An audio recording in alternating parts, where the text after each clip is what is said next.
Hello artists, welcome to, well, not really Monet Cafe Studio because I'm outside of my home right now, but it's where the new Monet Cafe Studio is currently being built thanks to my husband. But I wanted to do a personal welcome to this video because it's a topic I love. It's springtime, that's been the theme this month, and I've been loving it because it's the first time since our home flooded so many years ago that I'm really doing any planting. I love the earth. I love how God gives us so many beautiful springtime flowers. So I am in heaven.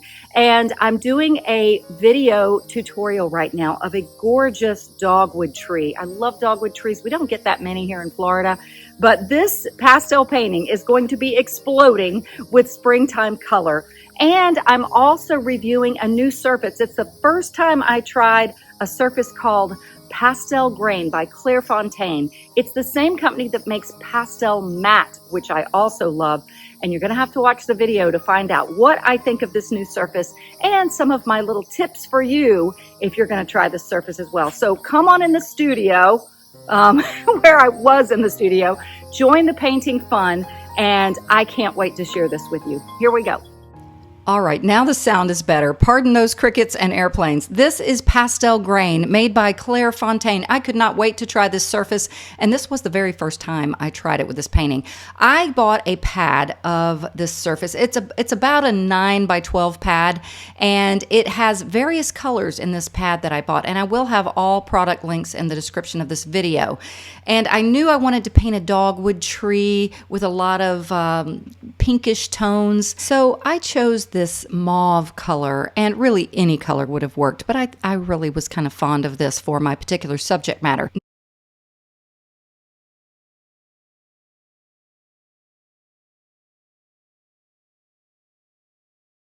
And I was excited to find out the differences between the two. Now, because I had never used it, I wanted to do a little testing that I'm going to show you here. This surface, Pastelgrain, along with Pastel Matte, is water friendly. So I took a little strip of this color that I'm using, the mauve color, and I'm going to do some testing with blending and applying different liquids. I think this is a great idea anytime you're trying a new surface, and especially before trying a serious painting. I know that I've used rubbing alcohol using soft pastels. I love it. It works on many surfaces that are water friendly to blend the pastels. So I'm going to be giving the regular drugstore alcohol, 70% alcohol, a try, and I'll add plain water to the first little dish. So I'm going to use water to liquefy the pastels, alcohol, and this product that I also love. It's an airbrush medium, and it actually really blends pastels quite well on certain surfaces. Now I'm going to try two ways to dry blend the pastels. Many of you, if you've seen my videos, you know I love pipe foam insulation. I know many artists use this, and it's a great little blending tool on UArt surface, Fisher 400 pastel paper, and many more. It's literally what you buy in the hardware store. Pipe foam insulation. Now, my last video and a method of blending, I had forgotten how much I like this method, is just a stencil brush. You can get it at any craft store or even on Amazon. So now let the experimenting begin. And I'll tell you, oh, was I glad that I did this, because you're going to see there are some things that work quite well and some things that don't. I'm choosing two pastel colors that I know will show up on this surface. They're both very bright. This bright pink, and this is, I believe this is a unison pastel. Both of these I think are unison pastels. And I'm going to also not only liquefy and blend them individually, but I'm going to show how they layer as well. And I could already tell the pastels apply beautifully to the surface, just dry like this. And this is typically how many pastel artists work, not with any liquid like I'm doing. But I had to do this test. I just have a basic brush. This is a watercolor brush, but I was careful with it. I don't want to ruin this watercolor brush. So first I just used the water, and I started to blend this pink color, and I instantly felt like, wow, this is blending so nicely. And I have many videos describing why I liquefy or blend pastels like this. So hopefully you can find some of those. And then I did the same thing after rinsing it out with the yellow. Can you see it? It's just literally, it turns pastels into paint. And it also allows you, to a degree, to blend colors like you would in watercolor or oil or acrylic, again, to a degree. But watch as I take some more water and I just combine these two colors together. Do you see how it made this beautiful golden orange color? So yes, you can actually make new colors out of pastels with this technique. So I was very happy with the water. Now let's try the alcohol. Typically, alcohol is my preferred liquid to blend, but I think you're going to see something interesting here. Oh my goodness, what is happening? Do you see that expanding of the liquid? It's called, like in watercolor, it's called a bloom. Some people I think call it a cauliflower. The liquid is going outside of the pastels, and the pastels didn't blend as well as it did with the water. I think it just has something to do with the nature of the alcohol. So I'm going to try it again with the yellow, and lo and behold, it's just how the alcohol behaves on the surface. So I will not use alcohol on pastel grain. I almost always want to call it pastel matte. And it kind of does the same thing on pastel matte, just so you know. I typically use water on pastel matte. So I'm once again just trying to blend the two colors, and they did blend to a degree. You can see it moving around, but I had to work it more. And I hope you can see the result with the water was just so smooth. And now I'm trying the airbrush medium. As I stated, I have loved this to blend on other surfaces, but kind of like with the alcohol, it expanded beyond the pastel color, just the liquid part of it, and made kind of a bloom. I think it blended better than the alcohol though, but I'm still leaning towards using water if I ever want to liquefy any pastels on this surface. So now let's go ahead and do the yellow. Same thing. You can already see how the liquid is going outside of the color. So I tried moving it around in a different way, which did seem to help. And then, like the others, I decided to clean off my brush and blend the two together.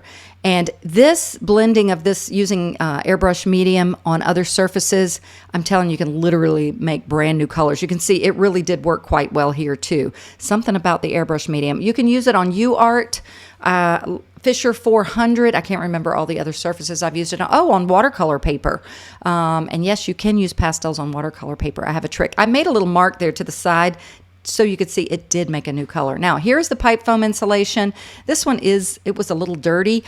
You can wash them off and dry them, and I tried to get most of the color off of it. I think I had a little bit of color still on it, but what I noticed that I didn't like is the pipe foam insulation was kind of breaking up. I had little pieces of it. And I don't know, maybe it's just an old piece, but I cleaned it off, and now I'm going to blend the yellow. It probably would have been best if I had used a brand new piece of pipe foam insulation for each of these, but I was kind of ready to paint. So you can see it did blend pretty good with the yellow, and now I'm going to try to blend them together. Now I think you will see that it doesn't really blend together very well. Not like liquefying the pastels. It becomes kind of muddied. You see the color looks dull, kind of, I don't know, drab.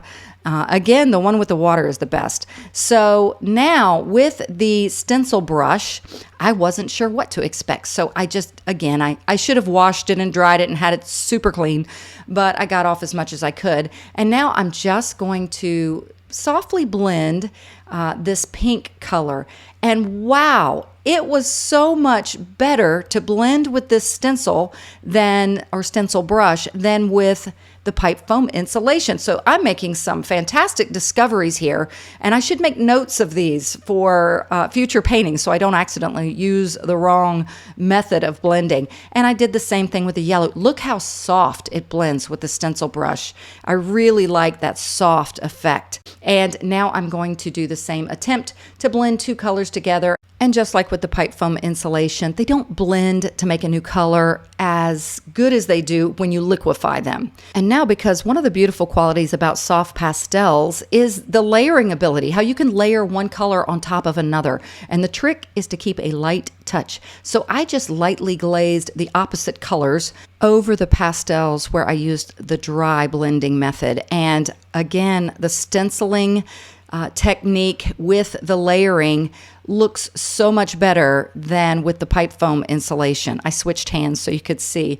And like I say all the time, and so do many other pastel artists, keep a very light touch. But you can see by lightly glazing, that's why you lightly do it, you can create the illusion of a new color. So that's the trick with blending and layering. And I did like the stenciling one better. So I'm going to zoom in a little bit here so you can see. For the liquefying method, by far, I liked just using plain water. That's good to know, right? It's super cheap.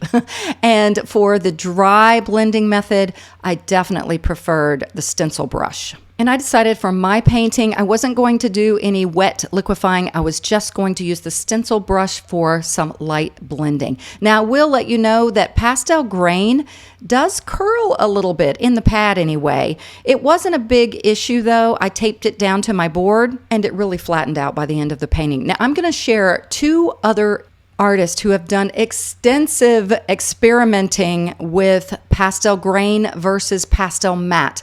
The first one is Caitlin Giada. Oh, she's just lovely, isn't she? She has a fantastic video. It just says Pastelgrain, but she compares it to pastel matte and does a great job. I'm like, why reinvent the wheel? She did it so nicely. And the next video is by an artist whose name is Xcris Art. How do you say that? I don't know, but I'm going to have this link in the description of this video. And she doesn't necessarily compare it with pastel matte, but she does every type of experiment with different mediums on Pastelgrain. So if you're one of those people, you just like to know this stuff, that's a great video. So when I announced the springtime theme to my patrons on my Patreon page, wow, have they embraced it, and they're producing such beautiful work. I hope they don't mind me sharing a few of their gorgeous paintings here. But I have something called a homework album where they share their work, and at the end of the month I give a review, and one patron is randomly chosen to win a prize for some art supplies. Oh, and we had a springtime bingo game this month, and so many of you patrons, I know you're listening, have completed it, and I'm going to choose one patron to win a prize of some pastels for that as well. So, okay, I'm just bragging on my patrons. Look at all this gorgeous work. And if you would like to join my colorful, beautiful Patreon family, it's super easy. It's only $5 a month. You can cancel at any time. And you not only get all of the full lessons, the full commentary, the full content, but you become part of this family. And I get to see your work. We have contests and artists of every level. So don't be shy. Come join the family, and we'd love to have you. You can do so at this link here, and I'll have a clickable link in the description of this video. While I've got you here, would you mind liking this video? It really helps YouTube to share it, and feel free to leave me a comment, and of course, subscribe.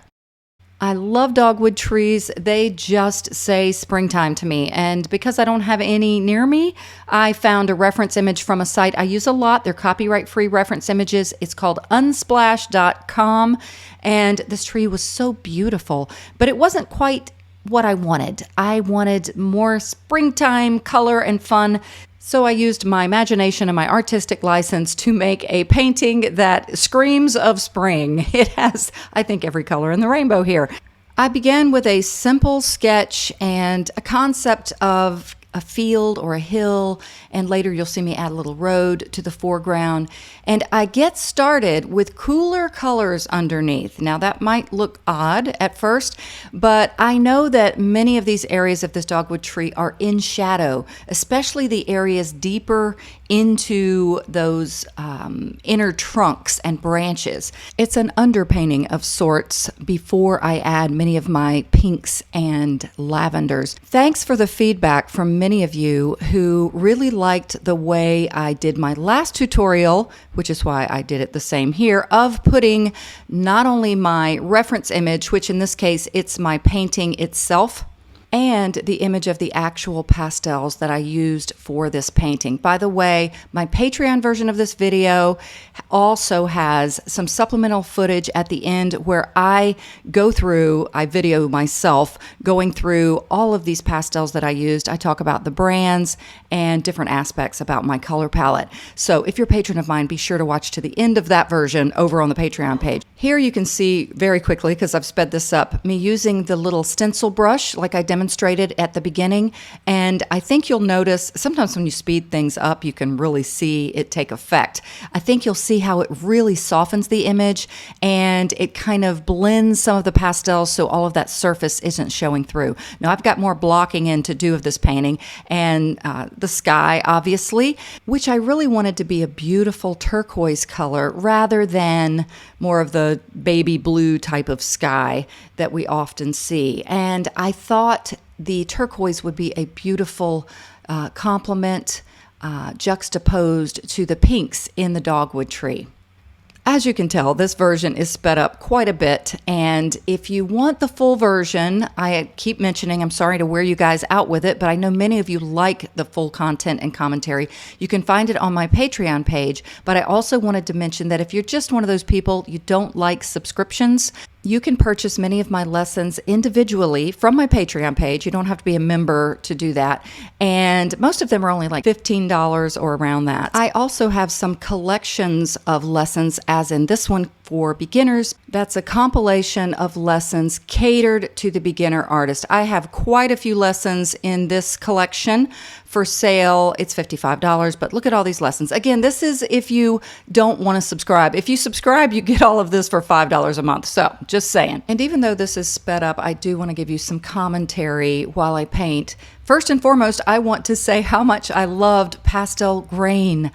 I also love Pastel Matte, and like I mentioned earlier, if you'd like a better comparison of the two, check out that video I will have in the description of this post of that lovely artist who compares both of them.